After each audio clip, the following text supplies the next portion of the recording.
All right, beautiful people. Got it going. Let me grab my stuff.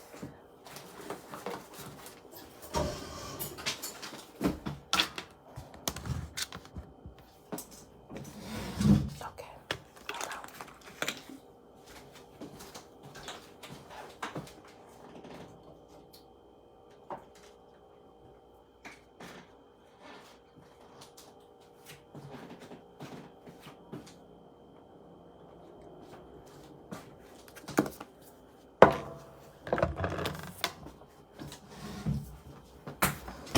Happy Thursday, beautiful people.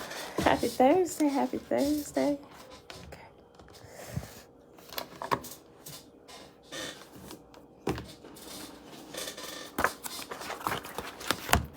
Happy Thursday. It is January the 27th, 2022. Day number 15 of reading through the books of the law and the prophets and of the 4-year consecutive day count. It is day 1033. Today, y'all, we're going to read Genesis chapter 43 through 45. And then we're going to pick back up in my big toe at chapter 15. Okay.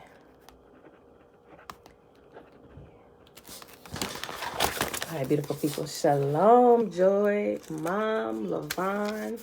Shalom, shalom. Okay, y'all. I can't have too many shenanigans today. I'm on a tight schedule. Got an appointment at 10 o'clock in North Carolina. So that's about an hour drive to where we're going. So I got to be hurried. I got to be fast. Not too fast, but can't linger around today. So let's go ahead and get started. Auntie, shalom, shalom. Let me pull this up. All right, y'all. Let's do the Shema, which is found in Deuteronomy chapter 6. A call for wholehearted commitment. These are the commands, decrees, and regulations that the Lord your God commanded me to teach you. You must obey them in the land you are about to enter and occupy, and you and your children and grandchildren must fear the Lord your God as long as you live. If you obey all his decrees and commands, you will enjoy a long life. Listen closely, Israel, and be careful to obey. Then all will go well with you, and you will have many children in the land flowing with milk and honey, just as the Lord, the God of your ancestors, promised you. Listen, O Israel, the Lord is our God, the Lord alone. And you must love the Lord your God with all your heart, all your soul, and all your strength. And you must commit yourselves wholeheartedly to these commands that I'm giving you today. Repeat them again and again to your children. Talk about them when you're at home and when you're on the road, when you're going to bed and when you're getting up. Tie them to your hands and wear them on your forehead as reminders. Write them on the doorposts of your house and on your gates.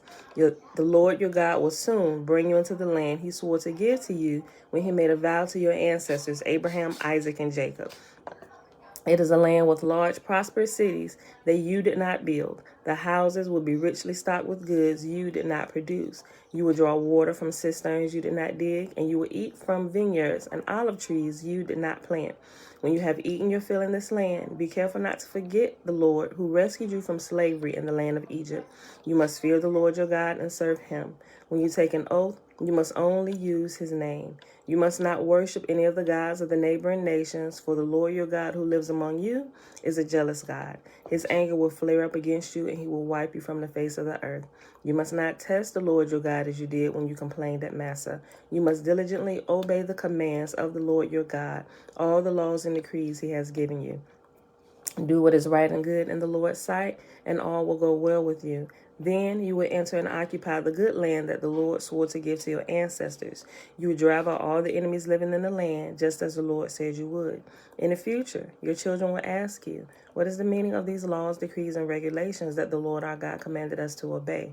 Then you must tell them, we were Pharaoh's slaves in Egypt. But the Lord brought us out of Egypt with his strong hand.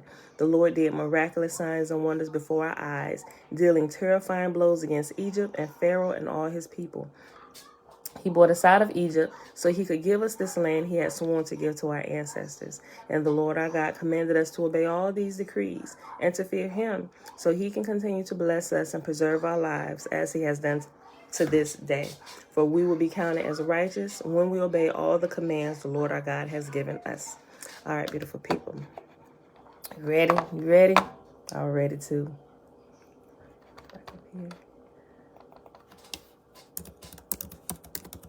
All right, y'all.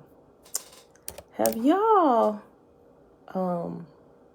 43. I'm typing in the wrong days thing. Have y'all ever heard of a gentleman named Bobby Hemmitt? I came across him over the last couple of days, and I was looking into his stuff. This guy's a really smart dude. You know what? I was looking, trying to see if he was still alive. You know how you can just Google somebody, and they can tell you the day they were born, the day they died on Wikipedia. They didn't pop up for me, for him. You know, it had like videos and stuff that people are reposting that he did in like the early 90s. But even in the early 90s, he's talking about a lot of this stuff. Oh my gosh, I watched a few of his things. I'm like, this dude is freaking smart. And apparently, what we're just learning about now, like they really knew this stuff in the early 90s. You know, at least clearly he knew it a little bit before then, because he was talking about some of the stuff in the 80s. And I'm like, man, we are truly latecomers to this party, you know. So I thank y'all for the information age, right? Because I was born in 79. They was already talking about this stuff back then while we was being ushered into the Jesus era, right? They was coming out of it. We was being pushed right in. But look into him. I wanted to share a couple things that I saw that he did in relation to what we're learning now, and how he's talking about some of the same stuff. And he even mentioned the Anunnaki, right? Remember Anunnaki? It's not aliens. It's simply those is what the church will call angels, right? They just, other cultures, they call them the Anunnaki, those who came from heaven, right? That's what that means. I feel like I gotta repeat that because of all the different things that are out there, the videos and stuff. It's like Anunnaki, the aliens, because even when I first heard about it, a couple years back, remember, I was making jokes about it. Well, I'm like, okay, I completely misunderstood what this was. It's simply just another name for what the church now calls angels or messengers or even watchers, like the book of Enoch talks about. Go look into him. I wanted to share, and I probably will, but some things may be a little controversial. And controversial. Y'all know what I'm trying to say. Because I know it's a good mix of different nationalities that will watch this channel. So I didn't want to just post it without saying something first. So you gotta eat the meat, spit out the bones, right? Because if somebody just been here posting a couple things, they might think, I ain't gonna necessarily say racist, you know, but if they don't understand what's going on, they might kind of take it the wrong way. So that's why I was like, maybe I shouldn't just post it just yet without maybe saying something. And still then, I don't know. Let me think about this. You know, I just kind of wanted to give that disclaimer. It's not bad. He's, you know, but he curses a little bit, but you know, that doesn't really bother me. But I know some people they just can't listen. Not that you should listen to a bunch of filth, floor and filth, right? Because I ain't gonna sit there and listen to that. But every now and again, he'll say a curse word or whatever. That it doesn't bother me. But he said some really interesting stuff, which helped bring a little bit more light to some of the stuff that I'm reading now, which is probably why he began to pop up, right? So I'm like, right? And I started thinking about the whole thing when the student is ready, the teacher appears. So I don't know, maybe he popped up in the algorithms based on what I was searching for. And so maybe some of the videos that he's in maybe have tags in, you know, with some of the terms that I was looking for. It caused them to start popping up in my news feed or whatever, my, you know, in the suggestions and stuff. At first I didn't click on it because the videos, they look old. I'm like, yeah, you know, so, and I just scroll past them, especially if I don't have the best video quality, but if it look worse than mine, but sometimes I realize that those are some of the best videos, because some of this wisdom, it tells you a lot of wisdom was being poured out in earlier days, and they didn't have the technology that we have now. But somebody found these VHS recordings, and the best that they could do to get it up here to let people know, hey, y'all, listen to this, is maybe take their phone and record the TV just to get the information out there. I don't know.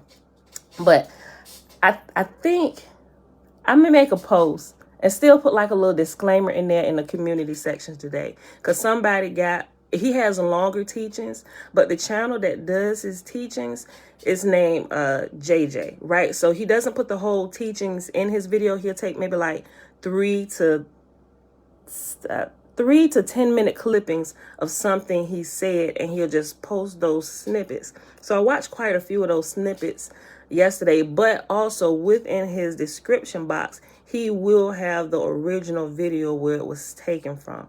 And I forget the name of the channel. It's like Serious Talks or something like that. But Sirius is spelled like the constellation Sirius, or like Sirius Radio. It's spelled that Sirius something. Anyway, I'll post it. But check him out. Like he's another whole, I would say, and not another whole generation, like my mom's generation, right? Because he doesn't look that old. But yeah, check.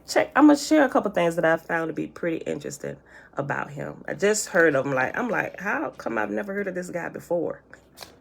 He almost seems like a Dick Gregory to me. That's who he not necessarily remind me of, but the wisdom that they have on a lot of stuff that's going on, I'm like, wow.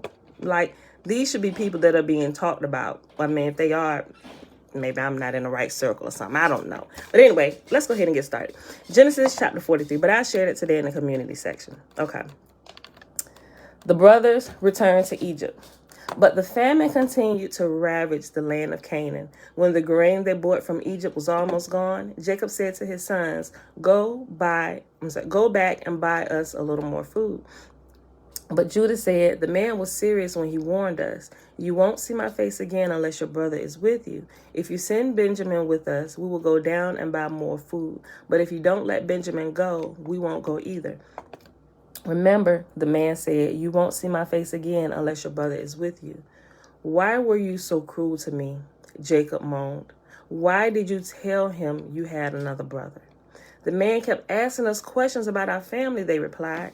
He asked, is your father still alive? Do you have another brother? So we answered his questions. How could we know that he would say, bring your brother down here? Judah said to his father, send a boy with me, and we'll be on our way. Otherwise, we will all die of starvation. And not only we, but you and our little ones. I personally guarantee his safety. You may hold me responsible if I don't bring him back to you. Then let me bear the blame forever. If we hadn't wasted all this time, we could have gone and returned twice by now. So their father, Jacob, finally said to them, if it can't be avoided, then at least do this. Pack your bags with the best products of this land. Take them down to the man as gifts: balm, honey, gum, aromatic resin, pistachio nuts, and almonds. Also, take double the money that was put back in your sacks, as it was probably someone's mistake. Then take your brother and go back to the man. May God Almighty give you mercy as you go before the man, so that he will release Simeon and let Benjamin return. But if I must lose my children, so be it. So the man packed Jacob's gifts and doubled the money and headed off with Benjamin. They finally arrived in Egypt and presented themselves to Joseph. When Joseph saw Benjamin with them, he said to the manager of his household, these men will eat with me this noon. Take them inside the palace. Then go slaughter an animal and prepare a big feast. So the man did as Joseph told him and took them into Joseph's palace. The brothers were terrified when they saw that they were being taken into Joseph's house. It's because of the money someone put in our sacks last time we were here, they said. He plans to pretend that we stole it. Then he will seize us, make us slaves, and take our donkeys. A feast at Joseph's palace. The brothers approached the manager of Joseph's household and spoke to him at the entrance of the palace. Sir, they said, we came to Egypt once before to buy food, but as we were returning home, we stopped for the night and opened our sacks. Then we discovered that each man's money, the exact amount paid, was put in the top of his sack. Here it is. We have brought it back with us. We have also added additional money to buy more food. We have no idea who put the money in our sacks. Relax. Don't be afraid. The household manager told them, Your God, the God of your father, must have put this treasure into your sacks. I know I received your payment." Then he released Simeon and brought him out to them. The manager then led the men into Joseph's palace. He gave them water to wash their feet and provided food for their donkeys. They were told they would be eating there, so they prepared their gifts for Joseph's arrival at noon. When Joseph came home, they gave him the gifts they had brought him and then bowed low to the ground before him. After greeting them, he asked, "How is your father, the old man you spoke about? Is he still alive?" "Yes," they replied, "our father, your servant, is alive and well." And they bowed low again. Then Joseph looked at his brother Benjamin, the son of his own mother. "Is this your youngest brother, the one you told me about?" Joseph asked. "May God be gracious to you, my son." Then Joseph hurried from the room because he was overcome with emotion for his brother.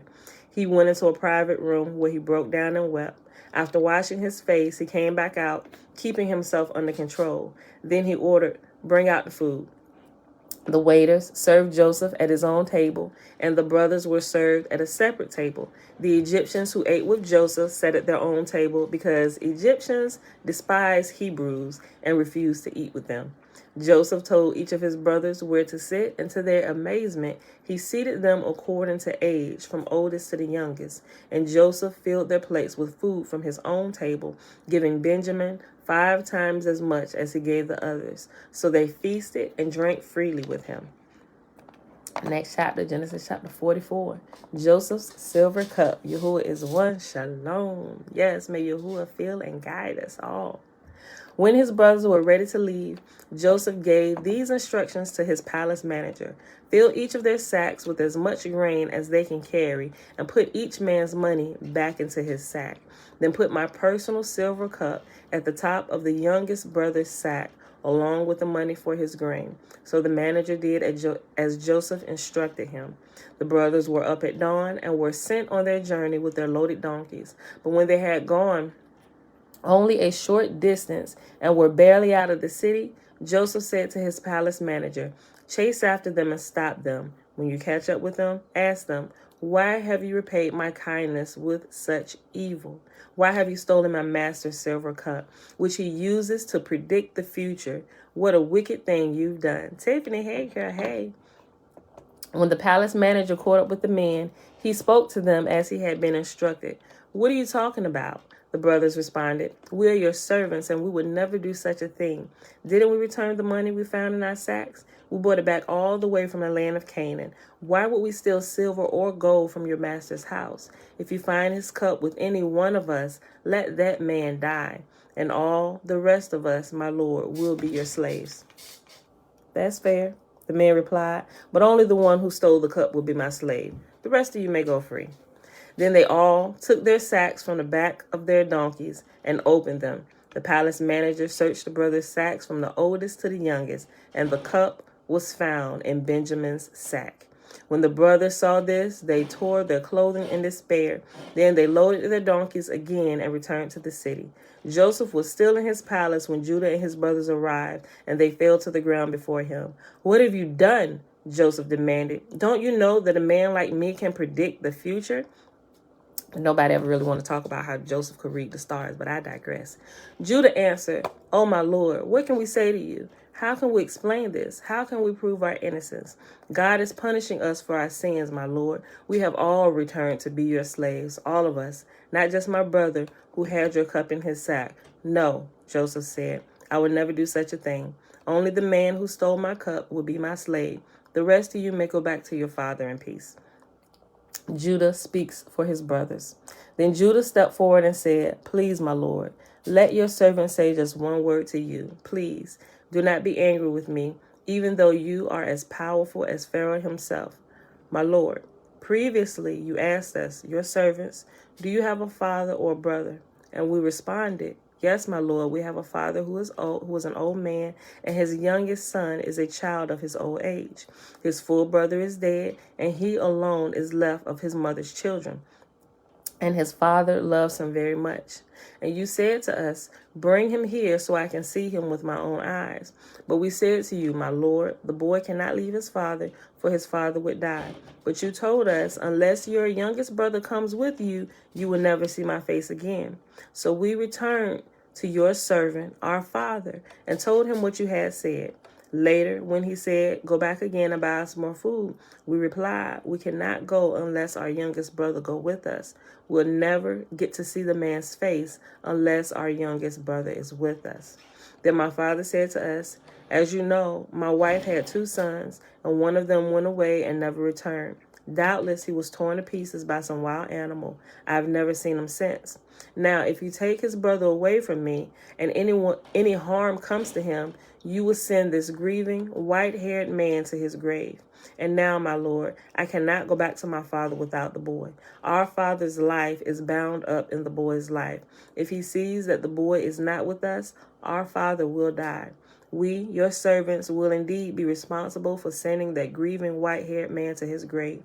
My Lord, I guaranteed to my father that I would take care of the boy. I told him, if I don't bring him back to you, I will bear the blame forever. So please, my Lord, let me stay here as a slave instead of the boy, and let the boy return with his brothers. For how can I return to my father if the boy is not with me? I couldn't bear to see the anguish this would cause my father. First of all, let's recognize how stand-up Judah is, and he didn't offer his kids. He said, let me bear the blame forever. I just want to give him kudos for that, while everybody else offering up their virgin daughters, and you come kill my son. Who was that said, was it Reuben?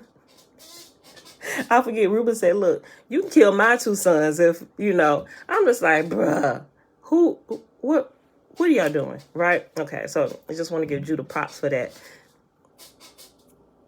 It's a breath of fresh air, knowing that we ain't going to be killed if you're our leader and something happens. You're going to take the blame. You ain't going to grab us and throw us under the bus.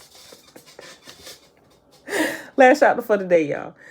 Genesis chapter 45, but also, if you guys have not read this account in the book of Jasher, you have to go read it, because more than what we just read went down. Like, Joseph and Judah was about to go to blows, right? It wasn't just this. It started off with a calm conversation, and then it was like, oh, you think you bad? Do you know whose sons we are? We are the sons of Israel.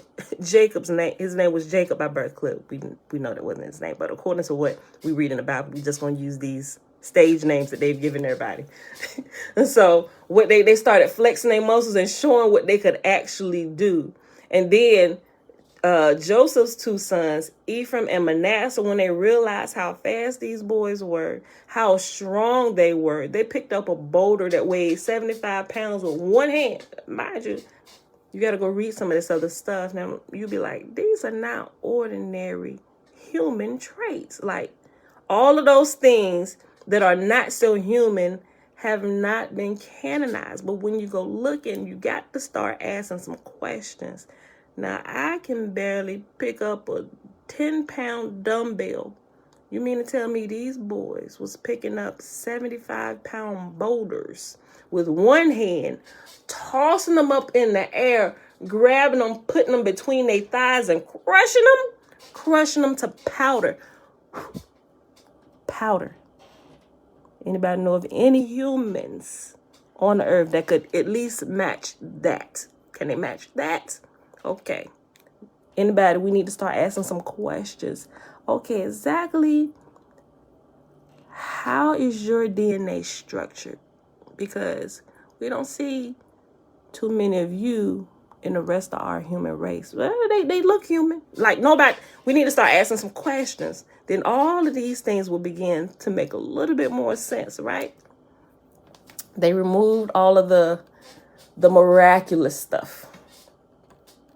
Joseph reveals his identity. So if y'all haven't read that, go read that. I believe it's like Jasher chapter 52. It's either Jasher 52, 57, or 58. It's one of them chapters. It's in the 50 range. It goes for like 3 chapters where they're going back and forth and they flexing their God powers for real, right? I think it was, I think Judah was the one that let out such a loud shriek and roar that it caused an earthquake to all of Egypt and the surrounding cities, and all the pregnant women miscarried at his scream. Naphtali, that boy was swift on his feet. He ran faster than the quickest stag, right? Y'all got to go read it. If y'all haven't read it, y'all got to go read it. Go read it. I remember the first time we came across it, my mama actually came across it first. She was like, hey, y'all read this? Look, y'all gotta go. I was like, I ain't made it that far there yet, Mom. But somehow she got into Jasher before I did. And she was like, yo, listen to this. And she didn't say yo. I be saying yo. She said, listen, y'all gotta listen to this. And she read it out loud. I'm like, what? It was like we was watching movies. They did what? They should have put this in the Bible. Why did they leave this out? They was all brothers. And when they was about to go to blows, especially with Joseph's two sons, Ephraim and Manasseh, they was like, wait a minute. They said, these boys have got to be of our blood, because nobody in the world got this kind of strength and this type of power except for the sons of Joseph, right? I mean, except for the sons of Jacob. So, but y'all got this. If we had time, I would totally pull it up and read it today. But we ain't got time today because I got to get out of here. Okay. All right. Last chapter for today. Joseph reveals his identity. Chapter 45. Joseph could stand it no longer. There were many people in the room, and he said to his attendants, out, all of you. So he alone was with his brothers when he told them who he was. Then he broke down and wept. He wept so loudly the Egyptians could hear him, and word of it quickly carried to Pharaoh's palace. I am Joseph, he said to his brothers. Is my father still alive? But his brothers were speechless. They were stunned to realize that Joseph was standing there in front of them. Please come closer, he said to them. So they came closer, and he said again, I am Joseph, your brother, whom you sold into slavery. But do not be upset, and don't be angry with yourselves for selling me to this place. It was God who sent me here ahead of you to preserve your lives. This famine that has ravaged the land for 2 years will last 5 more years, and there will be neither plowing nor harvesting. God has sent me ahead of you to keep you and your families alive and to preserve many survivors. So it was God who sent me here, not you. And he is the one who made me an advisor to Pharaoh, the manager of his entire palace and the governor of all Egypt. Now hurry back to my father and tell him, this is what your son Joseph says. God has made me master over all the land of Egypt, so come down to me immediately. You can live in the region of Goshen, where you can be near me with all your children and grandchildren, your flocks and herds, and everything you own. I will take care of you there, for there are still 5 years of famine ahead of us. Otherwise, you, your household, and all of your animals will starve. Then Joseph added, look, you can see for yourselves, and so can my brother Benjamin, that I am really Joseph. Go tell my father of my honored position here in Egypt. Describe for him everything you have seen, and then bring my father here quickly. Weeping with joy, he embraced Benjamin, and Benjamin did the same. Then Joseph kissed each of his brothers and wept over them, and after that they began talking freely with him. Pharaoh invites Jacob to Egypt. The news soon reached Pharaoh's palace. Joseph's brothers have arrived. Pharaoh and his officials were all delighted to hear this. Pharaoh said to Joseph, tell your brothers, this is what you must do. Load your pack animals and hurry back to the land of Canaan. Then get your father and all your families and return here to me. I will give you the very best land in Egypt, and you will eat from the best that the land produces. I want y'all to pay attention to how they're talking about the animals. We're going to prepare a feast.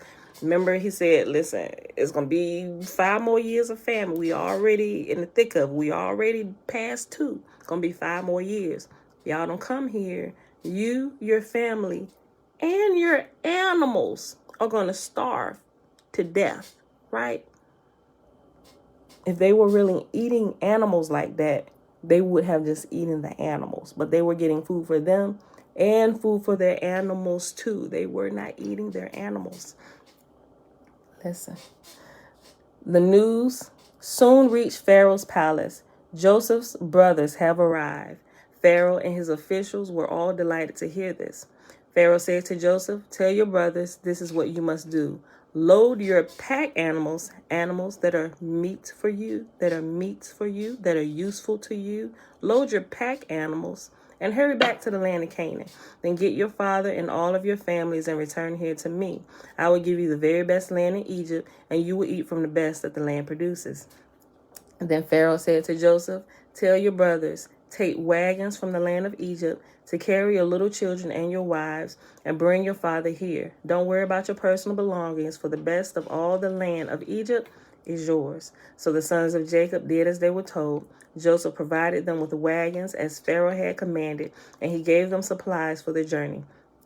And he gave each of them new clothes, but to Benjamin he gave 5 changes of clothes and 300 pieces of silver. He also sent his father 10 male donkeys loaded with the finest products of Egypt, and 10 female donkeys loaded with grain and bread and other supplies he would need on his journey. So Joseph sent his brothers off, and as they left, he called after them, "Don't quarrel about this along the way." And they left Egypt and returned to their father Jacob in the land of Canaan. "Joseph is still alive," they told him, "and he is governor of all the land of Egypt." Jacob was stunned at the news. He couldn't believe it. But when they repeated to Jacob everything Joseph had told them, and when he saw the wagons Joseph had sent to carry him, their father's spirits revived. Then Jacob exclaimed, "It must be true. My son Joseph is alive. I must go and see him before I die." Shalom, Marie. Betwabu, betwabu. All right, beautiful people. So that was the reading for today. That was Genesis chapter 43 through 45. Let's hop on over to my big toe. Chapter 15.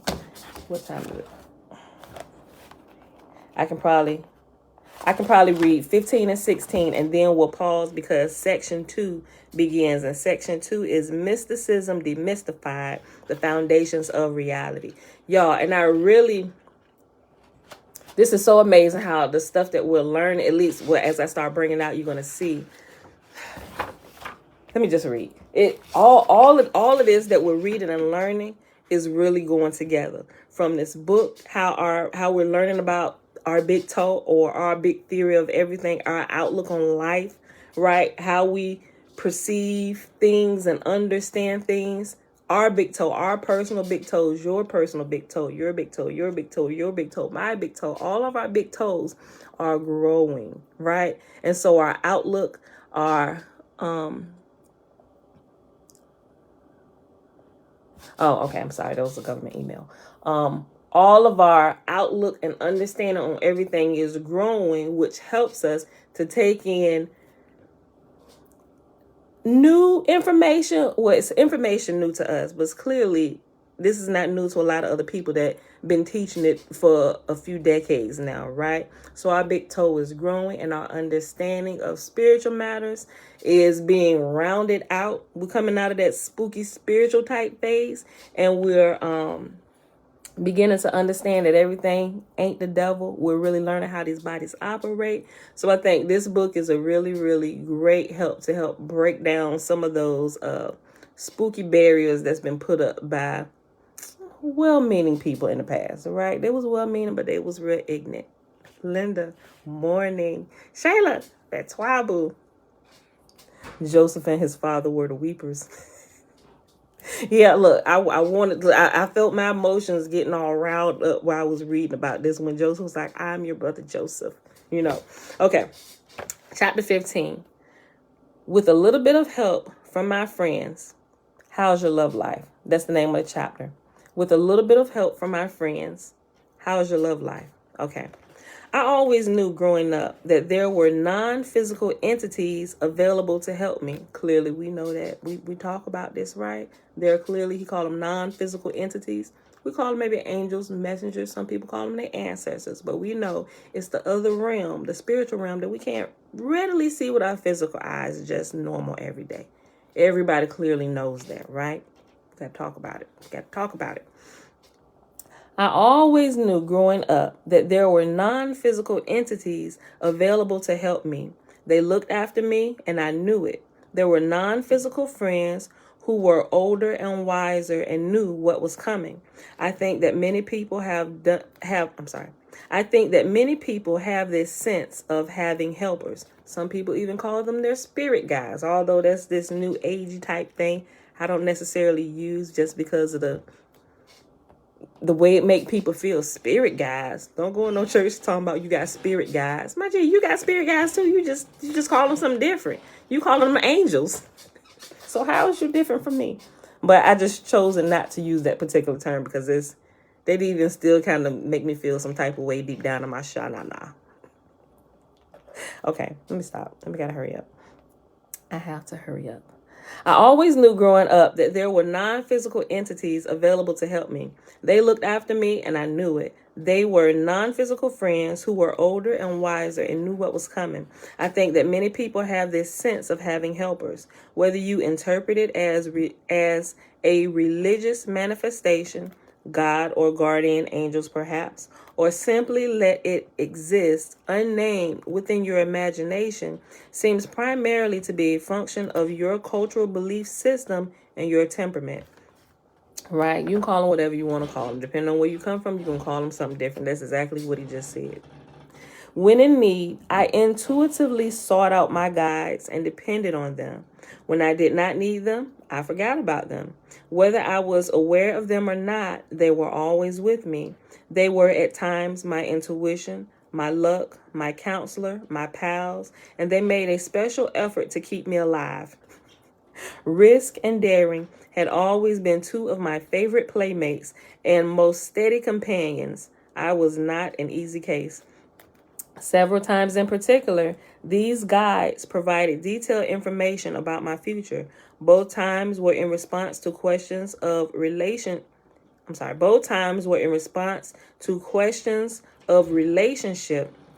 that contained strong emotional and intellectual content.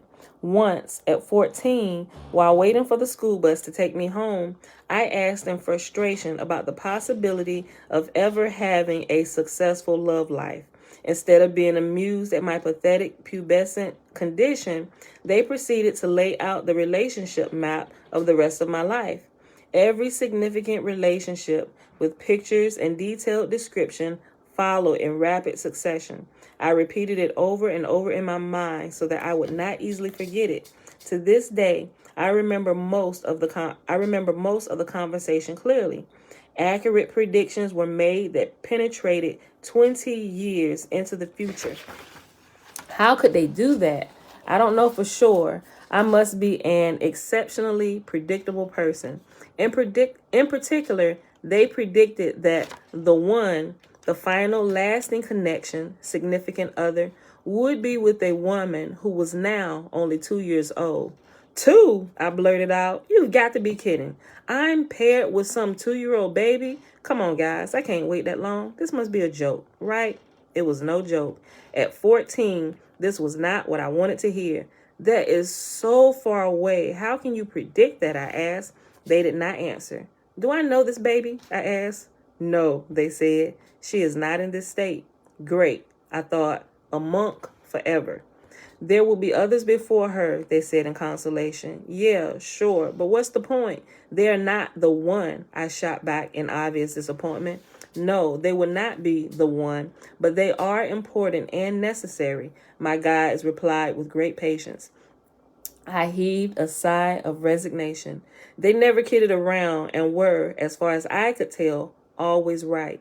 Arguing with your guides was even more futile than arguing with your mother. I paused and turned inward. I began to remember an experience I had had a couple years earlier when I was 12. I had sneakily taken a look at the fold-out of the month in a girly magazine at a newsstand while the owner was busy ringing up sales. Being exceedingly impressed with what I had seen, I wondered if I would ever have a woman like that to have and to hold. To my surprise, a reply began to stream into my mind. Yes, I was told, you will have one that looks very much like that one. She will meet all of your desires. My guides added with a hint of amusement. She will really love you. The two of you will be tightly connected. I was given a sense of the quality of the relationship. Wow, I thought. I was excited, the luckiest guy alive, because my guides always knew what they were talking about. They were always sure and confident and never guessed or speculated. When? I asked excitedly. When do I find her? When you are 35 years old, they said flatly. I was totally devastated. Oh, man, that's really old. I mean, really, really old. Do you have any idea how far 35 is when you're only 12? It's forever, I whined. That's the way it is, they said with no trace of emotion. I had the sense that they were ever so slightly amused with my reaction. As that memory poured into my consciousness, the connection was immediately obvious. That 2-year-old baby at my that 2-year-old baby and my fold-out princess were one and the same. Interesting, but totally useless, I thought. The immediate romantic future that I was most interested in looked as bleak as ever. Another instance occurred when, at 21, I was about to get married after graduating from college. I was having second thoughts when a similar experience took place. The future was outlined. Again, the one was described and predicted. The problem was, it did not happen to be the person I was about to marry. Yes, I was supposed to get married. Yes, I would have a son. No, it's not going to last forever. But why do you do this if this is not the one? I argued, and then continued with, it's not fair to her or the child. The answer came back clear and strong. It is what you are supposed to do. It's part of a larger plan. And that, when I read this, I'm like, how interesting this is. So just a quick recap. So his angels, let's say his angels, or he called them his guides, was telling him, well, his guardian angels, we call them guardian angels, whatever. They were telling him that, yes, you're going to get married before the one, and the one is his wife. Go figure, his wife is actually named Pamela, the one. I'm going to start calling myself the one. No, let me stop. I am the one, but the one to my husband. But anyway, so they told him, okay, so I'm going to have a son, but I'm going to have this son and I'm going to get married before I actually meet the one. Why do all of this? That doesn't even seem fair. They said, calm down. It's needful. It's actually part of a larger plan. So there were some things that he was going to get out of this relationship in ways that he was going to grow with his first wife, and the first child, his first son that he had, that he was going to actually need to help him grow in order to actually go into this next relationship, right? This is really good. Hold on. Okay. So that's a quick recap. Okay. I'll start this over. Another instance occurred when, at 21, I was about to get married after graduating from college. I was having second thoughts when a similar experience took place. The future was outlined. Again, the one was described and predicted. The problem was, it did not happen to be the person I was about to marry. Yes, I was supposed to get married. Yes, I would have a son. No, it was not going to last forever. But why do it now if this is not the one? I argued, and then continued with, it's not fair to her or the child. The answer came back clear and strong. It is what you are supposed to do. It is a part of a larger plan. Marry her. It is the next step for you, it is the next step for you and will be the best thing for everyone, including her. Everything will work out. I did. It did. Everything they said happened. Everything they said happened as they said it would, except for a few items at the far end of the given timeline that have either changed or their probability of occurrence over the years, which is what I think, or they are still in the queue. In the event you are curious, at the age of 35, I'm writing these words in the year 2000. At the age of 55, I began a relationship with the one who is 12 years younger than I am. Was 2 when I was 14. Hold on, let me read that again. In the event you are curious, at the age of 35, I am writing these words in the year 2000. At the age of 55, I began a relationship with the one who is 12 years younger than I am, who was 2 when I was 14. We have 3 children, exactly as foretold, who adore their big half-brother Eric. Life is good. As you see, it is not exactly true that I had a cold start with TM, or Transcendental Meditation, at the age of 24. Life had been good to me, and I had completely forgotten most of what I just told you. To an exceedingly skeptical, young, boneheaded, hard science type who had made a concerted and relatively successful effort to purge his system of all beliefs, and who was naturally weary of anything he could not directly measure, it certainly seemed as if it were an ice-cold start at the time. Marie said, my guys must be retired. That's funny. Look, I'm gonna start stories. I can't today. I was gonna say something. We may get back into it because he's gonna still be talking about this. I'm gonna hold my comment. Trina, hey girl, hey. Okay, last chapter, and it's like a page and a half. Chapter 16. Here we go again. By the early 70s, that door to NPMR, non-physical matter reality, that had been slammed shut about 20 years earlier, was thrown wide open again. Remember, I think this was the last day we was reading. He was trying to go out of body, but then it was like, nope, we've been told that you can't come out of body anymore, because if we keep letting you do this, you're gonna grow up weird, and you need to grow up like a normal kid. Yeah, that was in a video where the title was "This Kid is Weird Enough." But he's given all the details up to this point. So he gave all those back details about his life that he had completely forgotten about over the years. And as he started experimenting with this, with the meditation, and started having out of body experiences, as he grew a little bit more, that's when all of these thoughts that had been pretty much sealed shut tight, that he had completely forgotten about for like the last 15, 20 years, all of those memories, it was like the door that was locked. He was not only locked away to like the memories of going out of body and stuff, were a lot of them, but he wasn't just locked out from actually doing it, but all of those memories that he had and the experiences, they were also locked away, right? Which is kind of what happens to us as well. So now that all of this has taken place, because they told him, you ain't gonna be shut out forever, but for now, we can't allow you to come out of body anymore. And they pushed him back into his body, right? Okay. Here we go again. By the early 70s, that door to NPMR, or remember that stands for non-physical matter reality. That door to non-physical matter reality, or the astral projecting that realm into the unseen realm.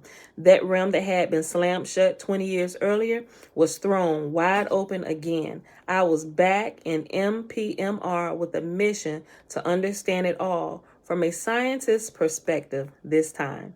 By the end of the 70s, Bob and the lab were doing their thing, and I was doing my own thing independently. I had learned that the so-called phenomena, or powers, or paranormal events, were only an artifact of a path well taken, not the objective or destination. Becoming too enamored of paranormal phenomena can distract you from more important issues and retard or prevent your further development, which is why the door had to be shut on him, because his mind had to develop in other ways. Think about people who get really enamored with certain things. They seem like, oh, they crazy, they off in their own world. There's an imbalance that takes place. So y'all got to be careful about that too, right? You got to take breaks sometime and let the information assimilate through your system. And so you stay balanced, okay? Becoming too enamored of paranormal phenomena can distract you from more important issues and retard or prevent your further development. I also learned that the bigger picture was centered on the quality of your consciousness, the evolution of your being, and that my experience could be scientifically explained. Eventually, it became apparent that the rate of learning accelerates. The more you know, the faster you learn. Up to 1980, I was on the launch pad getting ready, learning, training. Then things really took off. The pace has never slowed, and my interest and dedication have never waned. More data points continue to pour in today. From another point of view, nothing exceptionally strange happened. Many children around the age of 5 to 7 have unusual experiences in their dreams. I was able to later remember mine and understand them within a larger context. Likewise, Tootie, you gotta turn it down. Hold on. Likewise, many people have non-physical guides or advisors. In our culture, this sometimes occurs within a religious paradigm. I was given an unusual opportunity to work in a fascinating field with a good teacher, and I took full advantage of it by working hard and being dedicated and conscientious in my effort. That was simply good fortune or good planning, being in the right place at the right time with the right credentials, the right interest, and the right attitude. What I learned was more by virtue of hard work and a focused interest than by anything fantastic, amazing, or strange. There was no magic, no bump on the head, no aliens from outer space, no near-death experience, and I did not find deep mystical secrets hidden in a golden urn buried under the rubble of an ancient monastery in Tibet. It was good science and dedicated effort applied to an opportunity. That is all. I essentially worked my way to where I am today, and I have no regrets. Indeed, I feel extremely lucky to have found the path I am on. The word strange is a relative word. Anything not mundane must necessarily seem strange to those who have not experienced it. Today, I work as a physicist in an engineering services company specializing in missile defense research and development. And if you saw me or worked with me, you would not think that I was the slightest bit strange. Yet, in another environment, away from the workplace, I help guide the development of a small group of students and other people interested in increasing the quality of their consciousness. I have learned to work harmoniously with the environment I find myself in because most of my real work has been focused in the non-physical. It has been easy to maintain a low profile in PMR. PMR is physical matter reality, or here in this realm where we're at now, physical matter reality. I have been strongly encouraged to share some of the results and conclusions of my explorations of the reality we live in. That is what my big toe is about. I hope that by knowing how I came to have somewhat unusual knowledge and experience that makes this book possible, you will be able to view the unusual concepts you are about to delve into with a broader perspective. Having been faced with the same dilemma of analysis, is this guy nuts or what, that faces you now, I fully understand your position. There is no easy or satisfactory way to judge the quality of the information upon which this trilogy is based without knowing me personally. Nevertheless, I hope the above account at least helps a little. Those with your own experience will find familiarity in what I have to say. Good luck. I hope you make out as well as I did, or at least learn something useful. Remember, the evidence as well as the key to understanding lies within your own experience and nowhere else. And that, my beautiful people, will be our reading for today. And that is the end of section 1. Section 1 was the whole background of how he got started, so you can get kind of familiar with him personally, what he's experienced, what he's tested, the results and everything before he actually gets into it. And I thought that was really helpful before we got into section 2 of this, which is called Mysticism Demystified, the Foundations of Reality. Right? So this is going to get better as the days go on. So I hope y'all stay around, stay in class. Good morning. Does everyone have non-physical entities, angels? Maybe some of us are born without them. Thinking of kids who are abused, stuck in trafficking, heartbreak. Yes, we all are. They have them too.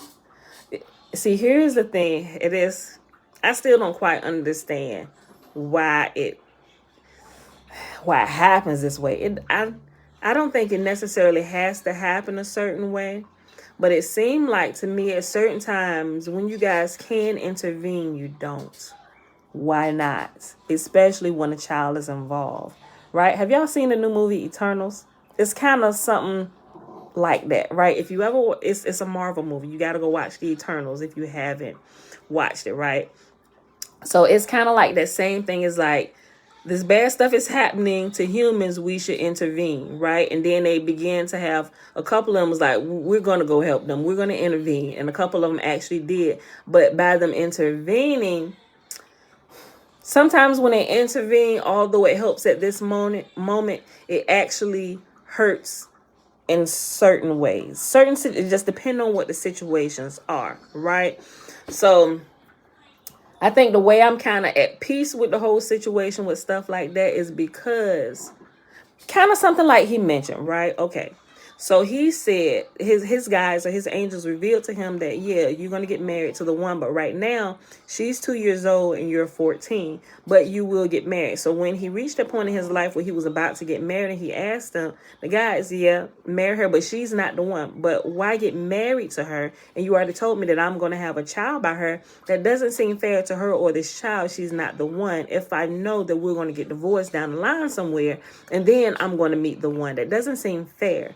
But they explained, they said, go ahead and marry her.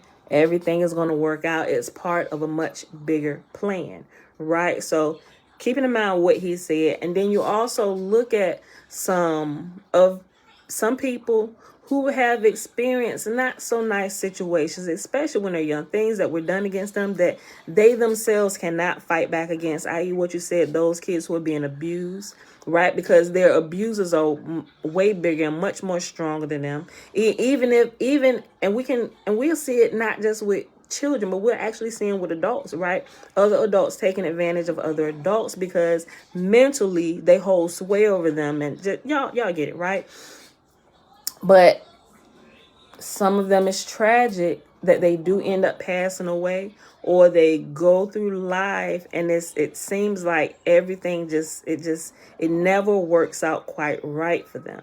But you also have those who's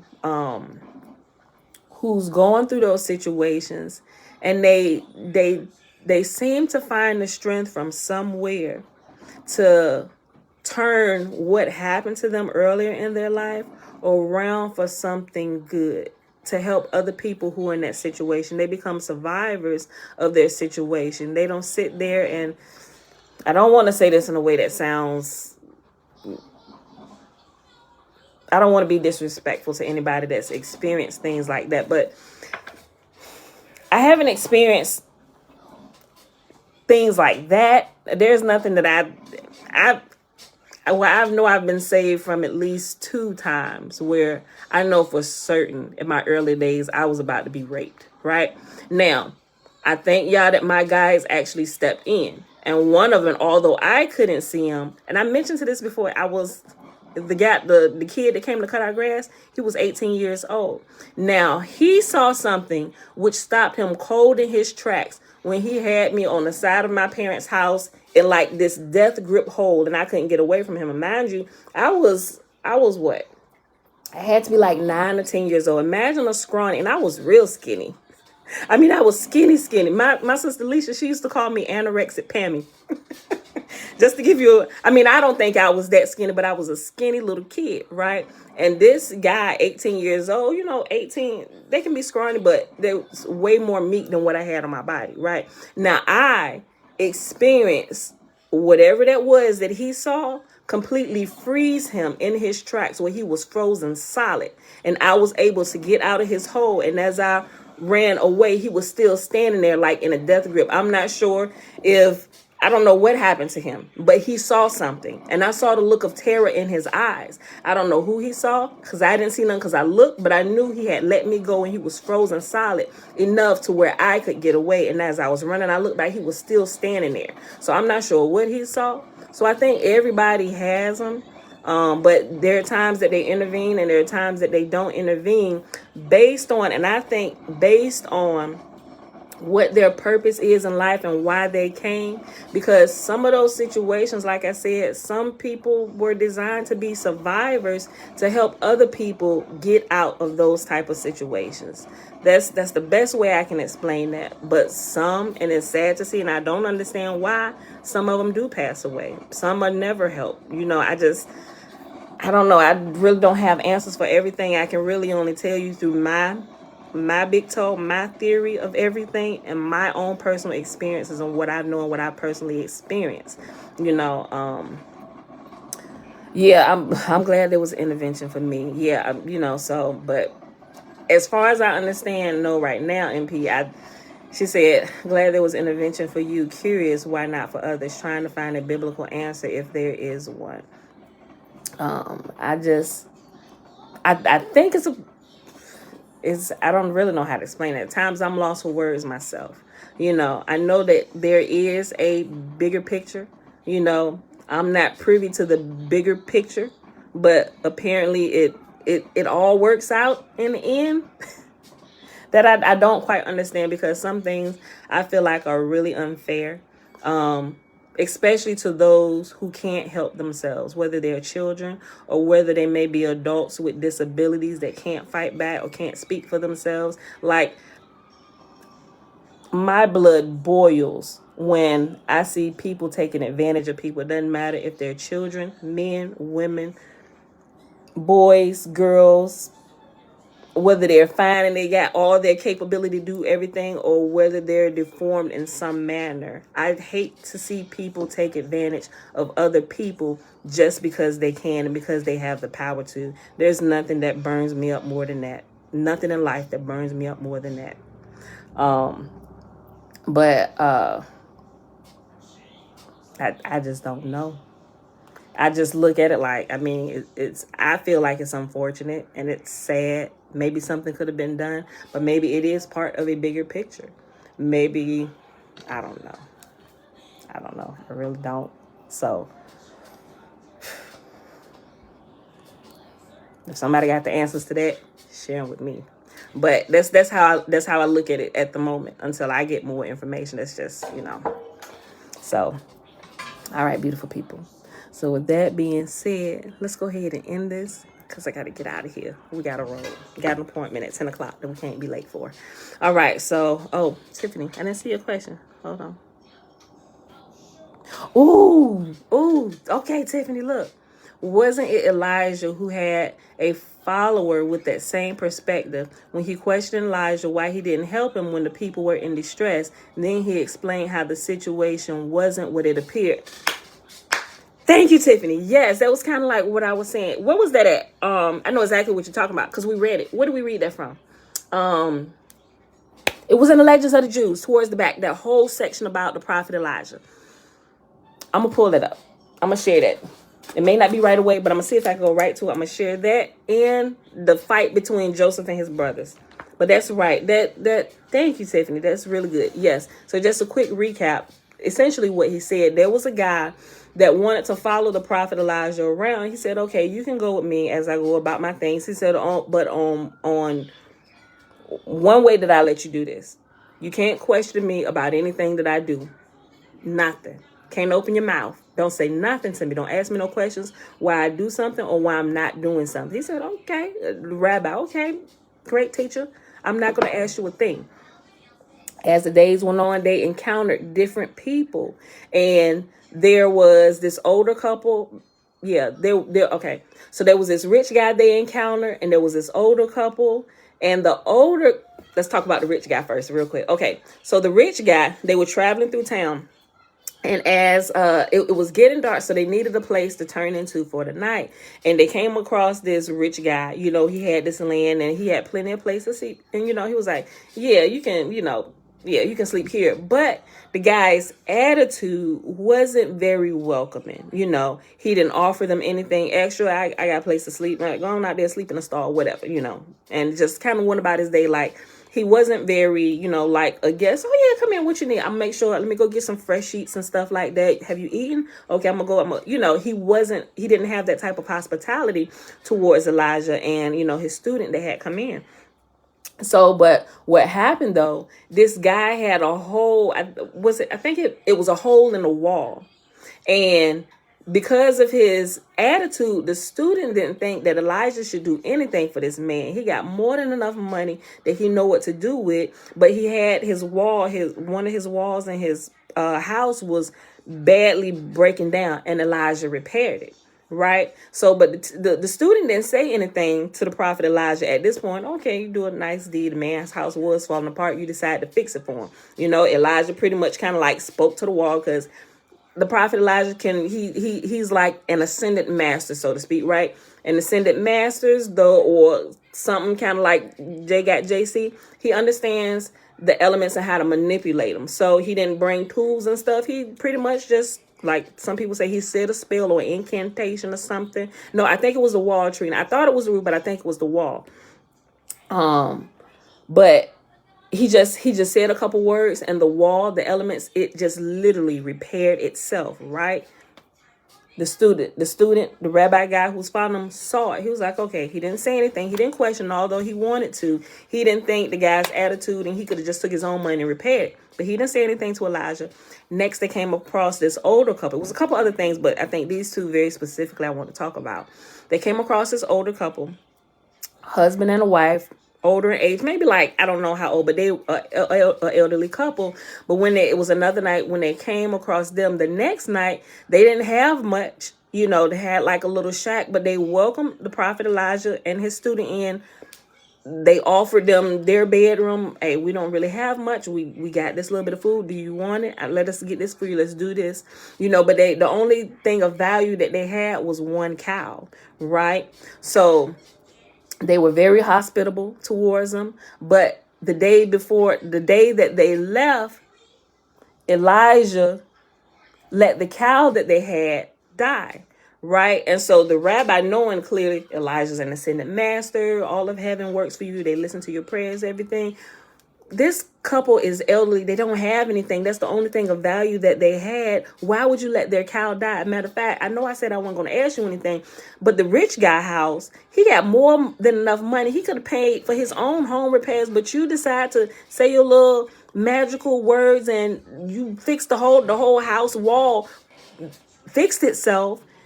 You did that for them, but you couldn't save this old man and his wife, the only valuable possession that they had. You couldn't save the cow, because the milk from the cow or whatever, they would use that cow as a source of income to get things.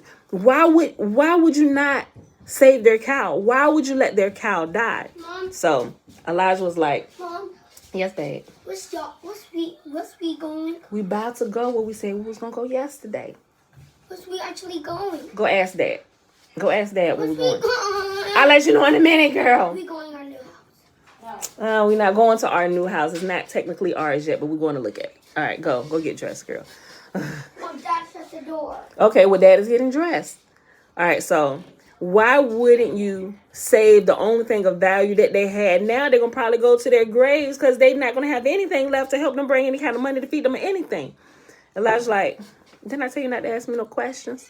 Well, I'm pissed right now, Elijah. Tell me what's going on, because I feel some type of way that you let this rich man get away with this and you let their cow die. And he began to explain to him. He said, listen, there are some things that you just can't see. He said, now, let me explain to you. And I ain't going to go into all of them, just these two particular instances. He said, now, the rich guy, yeah, I know he treated us like trash. He didn't offer us a cup of water. He said, but I didn't fix his house. I didn't fix the wall because I thought he deserved it. He doesn't deserve it. He said, but within that wall was a treasure that he definitely doesn't deserve. So I patched up the wall myself to ensure that he would never find it. I'm like, phew. And that just sent chills through my body. He said, now as for the cow that I let die, he said, little did you know, the death angel was there to take that man's wife tonight. But I interceded for him, and I asked the Father not to take his wife, but to take the cow instead. Y'all, I was done. I'm about to cry now about this. He said, so there are some things that you just don't see and you don't understand. He said, that's why I told you not to question me, because some things you are not privy to.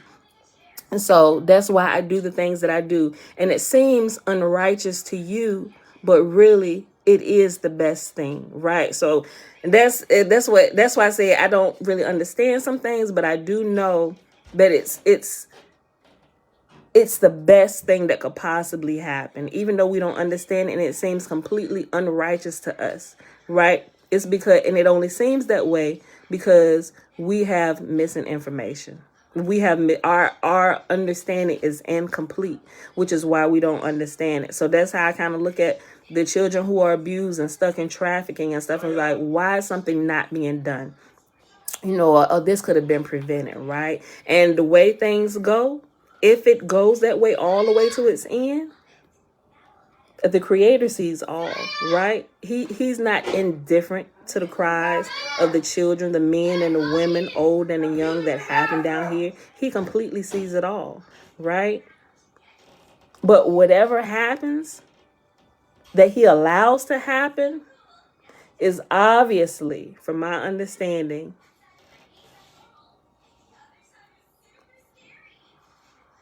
that is still seems unrighteous and terrible to me sometimes. That's the best way at this point, right? The way things happen, it has to happen that way because it's best for the overall picture, you know? And it's sad that some people are just, I hate to say it, collateral damage. There's just no good way to explain that in our language from our understanding at this point. But what I do know is that it is best for the overall picture for everybody involved. So, but thank you, Tiffany, for that, for reminding me of that story. So, but with that being said, beautiful people, I hope y'all enjoyed the reading for today. Now y'all got me feeling some type of way about this. Now I got to get all my emotions together. Oh, okay, let's do this blessing, y'all. Okay, so we'll be back here tomorrow, bright and early, 7:15 a.m. Hold on, let's go and do the blessing. I ain't even gonna call Bella down. She getting, well, her daddy just told her to do something. What daddy say do, Pooh? What dad say do? Come on, we about to do the blessing. You right here, come on. You right here. Mom, I took those Zay go upstairs. Oh, he getting dressed, so dad sent you downstairs. You want to do this blessing or not? Or no? Yes, okay. Well, she's here. She's going to do the blessing. Come on up here, girl. Get some of this. So you get all up here in the screen. Turn around. Turn around. Look at me. I still see the blessing. Yeah, you still see the blessing. Yeah.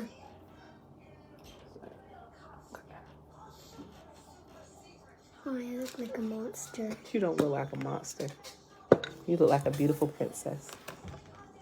Let's do the blessing, girl. Okay, y'all. Hold on. I gotta pull it up. The blessing is found in Numbers chapter 6, verses 22 through 27. Come here. And Yahuwah spake unto Him Moses. upstairs, sleeping. And Yahuwah spake unto Moses, saying, Speak unto Aaron and unto his sons, saying, On this wise ye shall bless the children of Israel, saying unto them, Yahuwah will kneel before us, presenting gifts, and will guard us with a hedge of protection. Yahuwah will illuminate the wholeness of his being towards us, bringing order, and he will provide us with love, sustenance, and friendship. Yahuwah will lift up the wholeness of his being and look upon us, and he will set in place all we need to be whole and complete. And they shall put my name upon the children of Israel, and I will bless them. All right, Wait, beautiful I people. know where we're going. Go pick up Dad's truck. No, we're not going to get Dad's truck yet. We're just going to look at this house. Go look Okay. at our house. A house, Tootie. Huh? A house. We don't know if we're going to get it. We just want to look inside. It's in a running. All right, beautiful people. Kidding. All right, Trina. All right, y'all. I'm still Love y'all. sleeping. See y'all back here tomorrow morning. in Bright and Josh's early. bed. 7:15 a.m. Eastern Standard Time. Bruce. Tootsie claiming it. I know Tiffany, right? All right, go ahead, Pooh.